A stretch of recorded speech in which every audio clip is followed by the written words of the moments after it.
So you just realized your hair isn't straight. You're now drowning in gel recommendations, forbidden ingredients labels, and conflicting YouTube tutorials.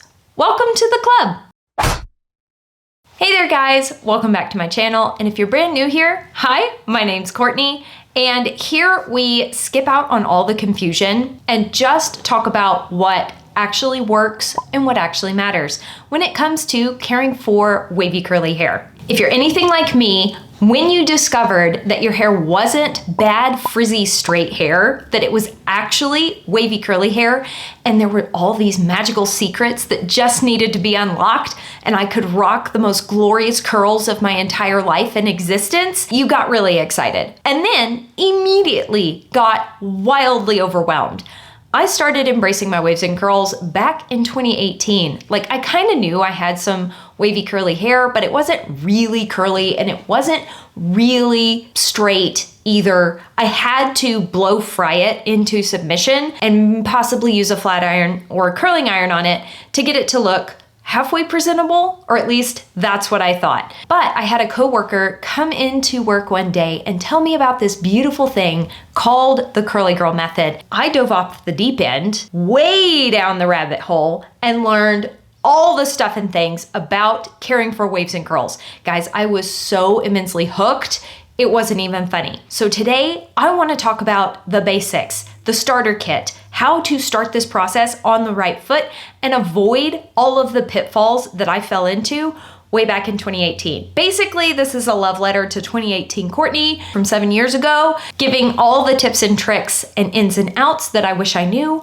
when I first started. So if you are a wavy curly hair beginner and have watched one too many TikToks or YouTube tutorials on how to care for curls and now you're just confused, here you go. Here are the training wheels. This is the easy step-by-step process that you need. I do want to preface this by saying that not everyone's hair is exactly the same. What works for me may not work for you. Your favorite curly hair influencer on the internet, their favorite products may not wind up being your favorite products. And that's where all the fun and frustration with figuring out your waves and curls comes in. Just remember that comparison is the thief of joy. I started out this process looking at 3B curls, decided that I wanted 3B curls, and tried to achieve 3B curls instead of embracing how I am fearfully and wonderfully made with my looser, wavier curl pattern. It led to a lot of curl envy, and honestly, it didn't help me improve the health of my hair one bit. Copying to a T exactly what somebody else was doing didn't work. So these recommendations that I'm gonna give to you can absolutely be tailored to you and your specific hair type. I'm not gonna be giving exact product recommendations per se, well, maybe one or two, but these are not hard, concrete product recommendations. I want you to be flexible within the categories that I'm talking about, okay?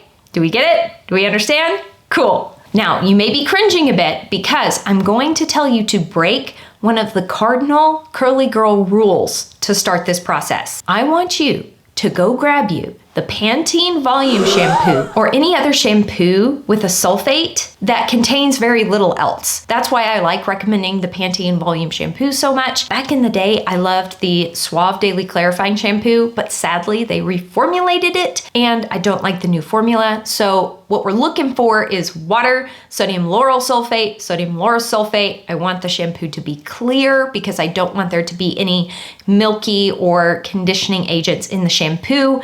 Water and sulfate. Why? Because this is going to most effectively strip off the buildup from your hair. No, this is not color safe. Just putting that out there. If you are somebody who colors their hair or highlights it, your hairdresser may hate me a little bit for telling you to use the shampoo, but I do have a very, very specific reason for recommending it.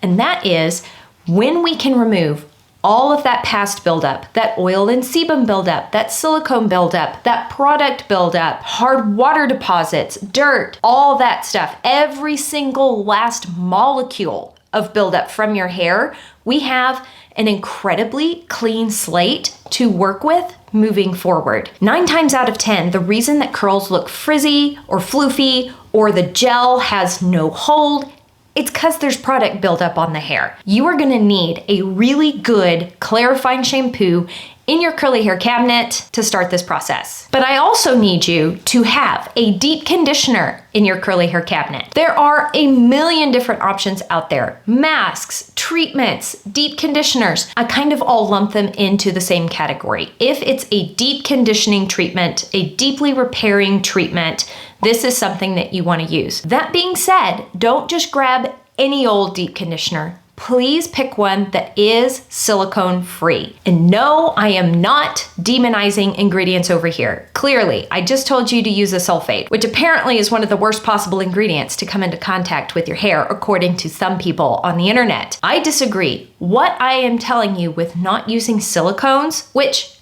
right now are all the rage. Everyone creating hair content about healthy hair on the internet is saying, use silicones. I want heavy silicones in my products. That's fine. The very specific reason that I am telling you to pass on silicone right now is we are strapping on curly girl training wheels. For the majority of our wash days, we are going to use products that are sulfate, silicone, and drying alcohol free. These are training wheels. I want you to learn how your hair feels. Silicones, despite what you may have heard, they are a band-aid on the hair. And they do inherently form a film on the hair that helps smooth down that hair cuticle and makes the hair look incredibly shiny. The reason I'm asking you to skip out on silicones for a bit is I want you to become painfully aware of every lifted part of hair cuticle on your hair. In case you're wondering, the hair is made up of multiple different parts, but the outside layer of the hair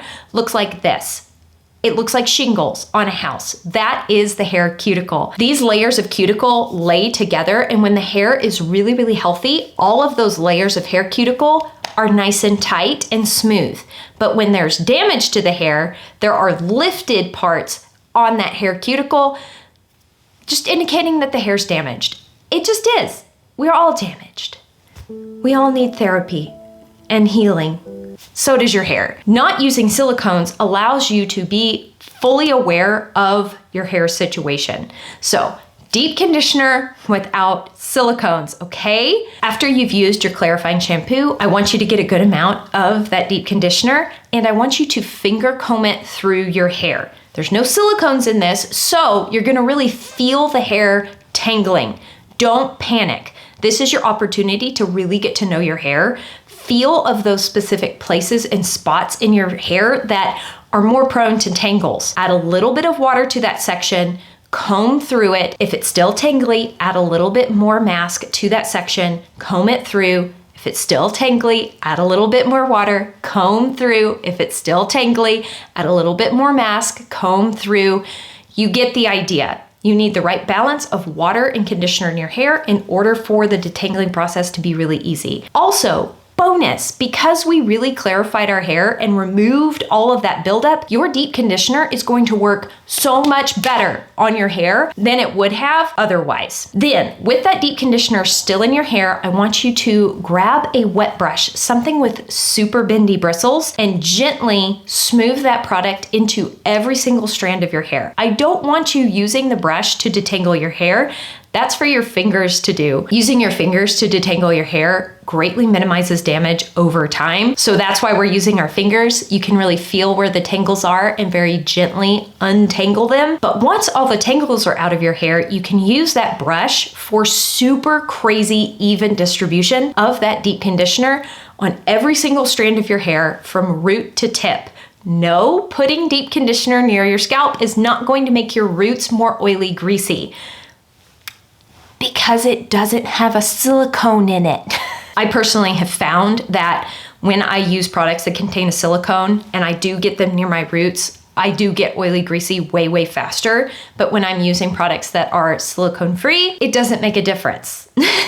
My roots get oily the same quickness whether I condition them or not. Conditioning your hair from root to tip really helps with the frizz, halo frizz, root breakage that you're dealing with, because those really short itty bitty baby hairs are getting conditioned as well. That's going to give them a better shot at growing out to the full lengths of your hair instead of constantly living in a broken off, brittle state because they never see the light of conditioner day. Once you've brushed that deep conditioner through, put on a plastic shower cap, wrap your hair up in a terry cloth towel to trap in the heat and let that sit for 30 minutes. Once you've done that, then you can thoroughly rinse out that deep conditioner, and congratulations, you have fully hit the reset button on your hair and you are ready to move forward with embracing your waves and curls. Now, for me personally, on those clarify and deep condition days, I brush my hair out and let it air dry. Why? Because if I've spent 30 minutes with deep conditioner sitting on my hair, I've used up my allotted hair care time for the day. I don't have any more time to spend on my hair,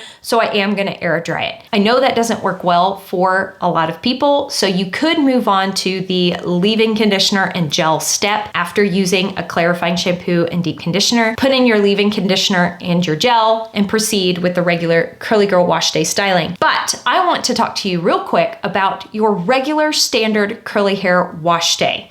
You will be saving the clarify and deep condition wash days for once to twice a month, maybe more frequently if you feel like you need it, maybe less frequently if you don't feel like you need it. Really, you're going off of how your hair feels and looks once your curls stop holding as well, once your hair looks less shiny, once you're starting to notice more frizz. Guess what? It's time to clarify and deep condition again. But we're saving that for the rare occasion. The regular occasion of washing your hair, you're going to need a low poo. What do I mean by low poo? I mean a low foaming shampoo, which basically is just a sulfate, silicone, and drying alcohol-free shampoo. Remember, we're using our Curly Girl training wheels at this moment. We're really trying to learn how our hair feels and get to know our hair on a level that we never have before. Why? Because before we were just using products to slap a Band-Aid on our hair and force it to be something that it's not. Now we're really letting our hair breathe and getting to know our hair on a deep, intimate level. Where do my looser curls live? Where do my tighter curls live? Am I really prone to frizz? How can I manage this? Those kinds of things. Okay, so the low poo doesn't necessarily mean that it is low foaming. It just means that it is sulfate free. I misspoke when I said it's low foaming, but kind of. Like the bubbles do feel different. Bubbles in low poo feel smaller and denser sometimes than like those big giant fluffy bubbles you get from a shampoo that contains a sulfate. If you're wondering if a product is sulfate, silicone, and drying alcohol free and you don't feel like getting your master's degree in product formulation and organic chemistry or inorganic chemistry, you can use the website isitcg.com. Copy that ingredients label from the Target website, paste it into isitcg.com, and isitcg.com will tell you if there are any sulfates, silicones, or drying alcohols in the product. I think they also flag parabens as being bad for you. I typically ignore that. I am simply looking for sulfates, silicones, and drying alcohols. I'm not worried about proteins, I'm not worried about parabens, just look for those three. When you're using your low poo, I want you to really take your time massaging every nook and cranny on your scalp, underneath your hair, on top of your hair. You can even split your hair into sections and put the shampoo right on your scalp. Really take your time. Massaging in circles, cover every square inch. And once you have thoroughly rinsed out that low poo, I want you to shampoo twice. One more time. You will notice on the second cleanse that the shampoo foams up a lot more. And that's because the first shampoo took all that buildup off of your hair, and the second cleanse just is very satisfying. I don't know if it's actually cleaning your hair at that point. Some people say the first one removes the buildup and the second cleanse is what actually cleans your hair. I'm not so sure that that's exactly how that works. I actually think that the second cleanse, getting more foamy and bubbly, is getting every last little bit of residue, but that's my thoughts. That's my feeling on the matter. I shampoo twice. I find that my curls turn out better when I double cleanse. Now it's time for rinse out conditioner. And yes, you do need a rinse out conditioner and a leave-in conditioner. You do need two separate conditioners. I'm sorry, it's just facts. Rinse out conditioner is formulated with a slightly acidic pH, which is amazing because it will actually help smooth down that hair cuticle and help everything to lay really smooth. But You can't leave acidic product on your hair for extended periods of time. There are lots of people who recommend just using your rinse out conditioner as your leave-in conditioner. I don't recommend that because I like you and I want you to have really nice hair. So rinse out all of your rinse out conditioner. Again, I would like for it to be sulfate, silicone, and drying alcohol free. A regular rinse out conditioner is usually more lightweight than a heavy deep conditioning mask. You shouldn't necessarily need to deep condition your hair every single time you're washing it. If you feel like you do, then I think your low poo is too stripping and too cleansing. You need something a little bit more gentle in your low poo so that you can use a lighter weight rinse out conditioner on a regular curly hair wash day. You're gonna use that rinse out conditioner very similar to your deep conditioner in that you are going to use it to completely detangle your hair. Think soaking wet, dripping hair, finger comb that conditioner everywhere you possibly can. Once you've gotten your hair thoroughly detangled, grab your wet brush and finish distributing that conditioner from roots to tips, just like that deep conditioner. Then you're going to rinse it out thoroughly, making sure to scrub your scalp with the pads of your fingers as you rinse that conditioner out so that no residue is accidentally left behind on your scalp. We want to condition the hair. We don't want to leave conditioner glopped on our scalp. Then you're going to go in with your separate leave-in conditioner. Same thing. All conditioners are kind of applied the same. Deep conditioner, rinse out conditioner, leave-in conditioner. You put them in your hand, you finger comb them through your hair, mid-lengths to ends, but then once your hair is thoroughly detangled, you distribute that product through your hair with a wet brush from root to tip. Okay, cool? Done. Got our hair cleansed and conditioned. Now it's time to style. And the easiest way to style your hair when you first start this process is with the flip coat scrunch method. Yes, it is as easy as it sounds. You kind of break the hair off of your scalp, make sure that it's not really stuck down anywhere, kind of like loosen it with your fingers. Then you flip your hair forward, coat your hair with your gel, and you scrunch. This method was coined by the lovely Miss Atoya Bass. I adore her. I have followed her for years over on Instagram. She loves keeping things incredibly simple. So you're gonna get a goodish amount of gel in your hands. If you want to take it a step further and get real sciencey, you can start measuring the amount of gel that you're using. I did this for many years until I figured out exactly how much gel my hair liked, and I got a really good feel for consistent wash days, because in the beginning, you're literally changing everything about how you're doing your hair. You went from shampooing haphazardly, conditioning half-heartedly, and then roughly towel drying your hair, getting it super knotty and tangly, probably skipping any kind of leave-in conditioner or oil or serum. Maybe you were, extra and you had an oil or serum you put in your hair before you grabbed your blow dryer and just blow dried the snot out of your hair and then flat ironed it and cooked it into submission. Now, we're doing everything sopping wet. You're scrunching goo into your hair. Yes, everything feels really weird and really different. So measuring the amount of gel that you use when you do this makes life easier. It just does. It makes things more consistent. So what I did is I ran to my Dollar Tree and I bought a cheapy plastic set of teaspoon measurers that lived in my bathroom. You're going to get a measured amount of gel, rub it between your hands till it's really nice and smooth. No chunks or goopy bits. You want a really thin, smooth layer of gel on your hands. Coat your hair really well with it.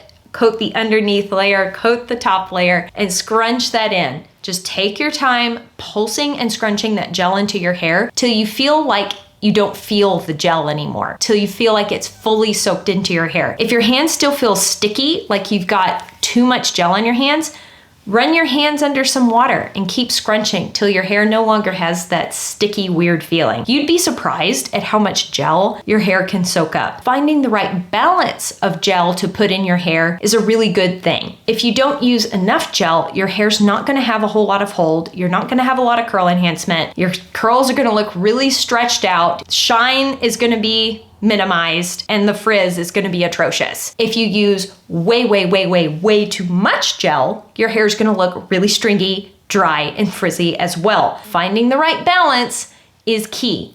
That's why I measure the gel. The next thing you're gonna do is you're gonna grab either cotton t-shirt or a microfiber towel. Please use a microfiber towel that does not have those loops on it. Those just create frizz. No, you cannot go to the auto section at the Walmart and grab a microfiber towel. That will make your hair more frizzy. Instead, you can do what I did and borrow one of your husband's undershirts and wash it with your red towels so that it turns pink. And then it's your t-shirt forever. I didn't do it on purpose. That was a total accident. I felt kind of bad. But you're gonna take that cotton t-shirt and you're going to micro plop your hair, which is basically just gently scrunching out the excess water from your hair. Why curly girls called putting a towel on their head a plop? I would like to talk to that person and petition to change the name of that. Plopping is the absolute worst term when it comes to caring for waves and curls. Why? Diffuse, not so bad. Scrunch out the crunch, don't mind that. Scrunch and pulse your gel in, I can deal with that. But plopping, man, why did we do that? Anyway, honestly, I think it's because you kind of like plop your curls into the towel and then tie the towel on your head. That's the really standard traditional way of starting to dry your hair, the towel drying process when you have curls. I don't recommend that for people who are just starting out. I recommend the micro plop, which is what I explained a second ago, where you just simply scrunch out the excess water and product from your hair. I really like this method and technique because it's more gentle on fragile curls. When your hair is in the transition phase, the phase where you went from wearing it straight every day or big beachy blowout curls, heat styled to the heavens, where you're embracing your waves and curls and your natural curl patterns starting to come through. That transition phase, those curls are real persnickety and fragile. The curl families, they don't like each other very much. They don't want to stay together. They just want to fall apart and frizz out. I find that plopping your hair in the traditional sense of tying the towel on your head and letting it sit there for a while creates a lot of wonky curls, especially when the curls are fragile because they're in the transition phase. So we micro plop. Next, I want you to diffuse your hair. You could totally air dry your hair, but it will probably make you sad and will probably make you quit embracing your wavy curly hair. Or at least that's the case that I have seen for 9 out of 10 wavy curly girls. And the reason for that is air drying sounds really appealing, but what it winds up being is you soaked in wet hair that has gel in it for hours and hours and hours and hours on end. And you're trying really hard to be like really careful and not move around too much, because if you move around too much while the curls are drying, guess what? The curl clumps break apart and get all frizzy. It's miserable air drying your hair. One, the gel is super occlusive. It holds in water. The hair doesn't dry as fast as you would think. And two, you're having to be super careful and super still and not move around too much. Instead, what I would recommend you do is diffuse your hair, and I would hover diffuse for the majority of the diffusing time. And no, you don't need to rush out and buy a multi-$100 hair dryer. You can, maybe you already have one and you already have that diffuser attachment hiding in the back of your cabinet somewhere. That's amazing, perfect. But you can totally use a $20 dryer from Walmart. I have done that. I have gotten great results. The main difference I see between a high-end hairdryer that costs a ton of money and the low-end hairdryers that are very affordable is the dry time. That's the main difference that I am noticing. When I use a more expensive hairdryer, my hair dries faster. When I use a super affordable hairdryer, they dry my hair just fine. It just takes a bit longer. The airflow's not as powerful. It just takes longer. I personally don't diffuse my hair to 100% dry. I diffuse it to 90% dry. If you want more details on exactly the step-by-step process on diffusing your hair, you need the visual. Please feel free to check out this video that I recently uploaded. You might find it incredibly helpful. Now, if your hair gets super crunchy because you put gel in it and then you dried it, that's a good thing. Crunch equals cast, cast equals good. Don't be afraid if your hair is crunchy while it's drying. Once the hair is 100% bone dry, you can scrunch out those crunchy curls and it reveals soft, luscious, touchable curls that are not crunchy, but curls that have really good hold. I understand it seems super appealing to just chuck some curl cream in your hair and have like soft, lotiony curls, but they're not gonna hold. You're not gonna have the same shine. You're not gonna have the same bounce as you would if you used a gel. So please try gel. It's really not that bad. I was horrified the first time I scrunched the goopy goo that looked like boogers into my hair. I really was. I had like a sensory reaction to it. I really didn't like the feeling of it. But what I did love was how my hair felt once it was dry. It felt so silky and bouncy and light and airy. So I quickly got over my sensory stuff with the gooiness of gel. There are 1,000,010 different ways to style your hair and diffuse your hair. And this is called the application technique. Not necessarily the products that you're picking, but how you're taking those products and using them on your hair and how you're drying your hair. Figuring out the best application technique for you is actually more important than figuring out the exact product combination that your hair likes. I can use the exact same products on my hair and apply them in different ways and get wildly different results. And I can use wildly different products, but use the exact same application technique and get pretty similar results. It's pretty wild. So dialing in your application technique for you and your hair type, that's so much more important than running out and buying 58 million different products and testing it one time and deciding you didn't like it after one use. I give a product at least 3 to 4 washes before I decide it's not for me. And I typically change my application technique just a smidgen in that testing period to see if tweaking that will change how I feel about it. I might use it the exact same 2 wash days in a row, and if I don't like either of those wash days, then I'll kind of adjust the application technique a little bit and then decide whether or not I love it. This video is going to be so long. I personally love my swing curl clump method. This is how I brush style my hair. Typically, I do this with a little bit of leave-in conditioner in my hair. I run a brush through my roots, pull the hair off the sides and back of my neck. I do that on both sides. Then for funsies, I add a little brush styling section right at my crown. Yes, I am doing this upside down. I kind of like that because I can see how my curl clumps are forming.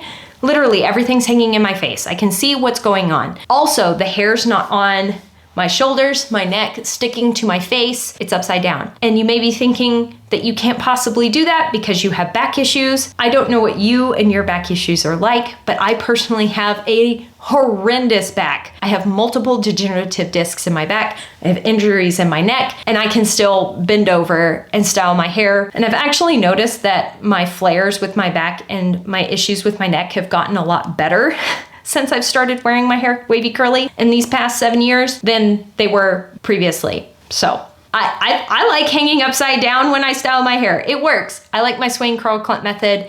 Fastest, quickest, easiest way to brush style wavy curly hair.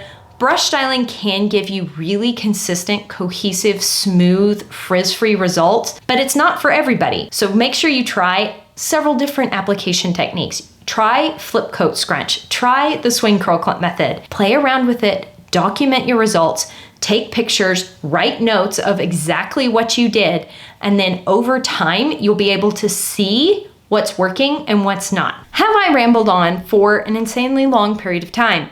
Why, yes, I have. I feel like there is just so much I wanted to fit into this one video.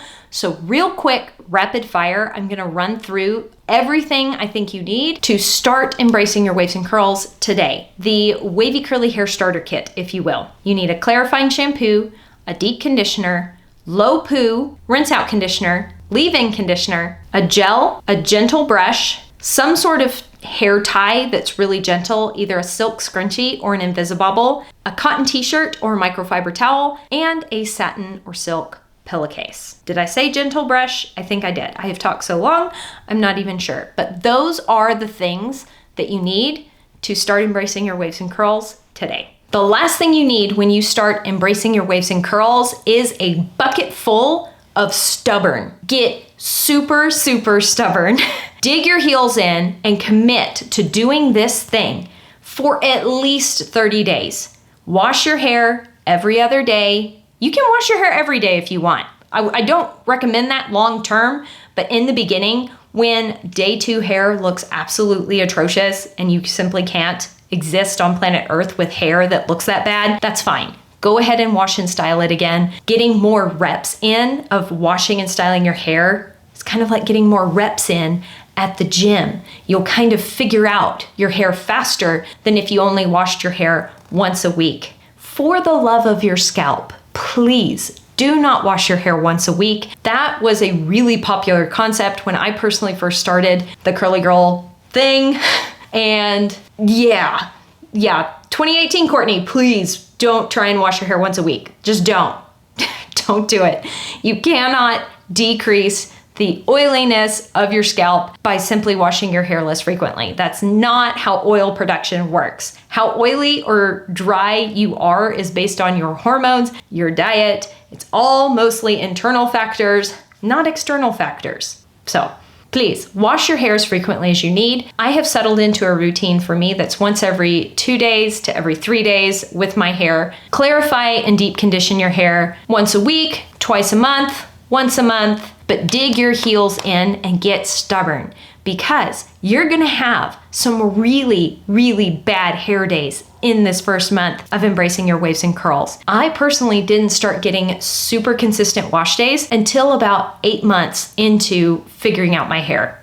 Yeah, 8 months is a long time. To be fair, I was focusing on playing around with a crap ton of different products and wasn't necessarily focusing on my application technique. I think I could have shaved 2 to 3 months easily off of my transition time from really bad, crappy hair at the start to nice hair 8 months into the process if I had focused on that. But everybody goes through the transition phase, and the only thing that gets you through that really rough time is a lot of stubbornness. Deciding that you're gonna do this, you're gonna commit, and you're gonna give yourself grace as you learn. You absolutely don't have to do everything perfectly. You're not going to ruin your hair with one bad wash day, with one failed wavy curly hair experiment. You haven't wrecked everything. Just start. Start where you are, start today. My self-confidence was radically transformed when I finally realized that I didn't have bad frizzy straight hair, that I was actually fearfully and wonderfully made with waves and curls, that my curls were worth nurturing, nourishing, and loving, that I wasn't broken or bad or messed up or needed to be fixed in some way. I just had curls that needed to learn to be loved. It was the weirdest thing how my hair was connected to my heart. Once I realized that I actually had nice wavy hair, it really helped heal my heart. And I want that for you too. So start today. If you feel like you need some more help, I have 31 days of realistic curl tips happening this month in YouTube Shorts, Instagram Reels, over on the TikTok. Don't miss it. It's a lot of fun. Quick little bite-sized tips that help you embrace your waves and curls and make things easier and more digestible. If you do want some help figuring out which products could work for you and your curls, I do offer a digital product guide. I will have it linked in the description down below. It has over 300 different products documented in it with 9 different points of comparison. Just about every single product I have tried over the past 7 years is in that document, and it will help you sort through and sift through all the mess, all the noise, and point you in the direction that you kind of need to be going based off of your hair's needs. Your hair texture, your hair porosity, your hair density, all of those things. And if you feel like you've got your products dialed in, but you were really needing help with other details of your curly hair routine, I offer curl coaching sessions wherein we can sit down together face to face, virtually, and we can have a conversation about the specific things that you're struggling with, and I can offer you solutions in real time. So if you want to sit down and chat with me about that, check out curl coaching sessions. Again, linked in the description down below, and they are also on my website. As always, I sure hope you are having an absolutely fantastic day, and I will see you in the next video. Bye!